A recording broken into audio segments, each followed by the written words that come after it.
నా నీతిని దగ్గరికి రప్పించి ఉన్నాను అని అంటాడు. అవును ప్రియులారా, దేవుడు మనకు సమీపములో ఉన్నాడు, దగ్గరలో ఉన్నాడు.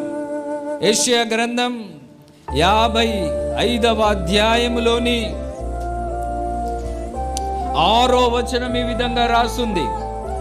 యెహోవా మీకు దొరుకు కాలమందు ఆయనను వెతుకుడి, ఆయన సమీపములో ఉండగా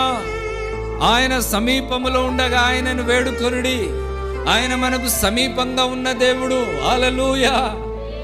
కనుక ప్రియులారా, పరిస్థితులకు జడియకుండా, పరిస్థితులకు భయపడకుండా, పరిస్థితులను చూసి కదిలిపోకుండా, ఎంత మాత్రం నిరుత్సాహపడకుండా, మన సమీపముగా ఉన్న, మన దగ్గరగా ఉన్న మన ప్రియులారా, మన ప్రార్థన వినే దేవునికి స్తోత్రం కలుగును గాక. మన కుడిపార్శ్వమున ఉండి మనల్ని నడిపించే దేవుణ్ణి మనం ప్రార్థించి ఆయనను వెంబడించాలి. దేవునికి స్తోత్రం కలుగును గాక.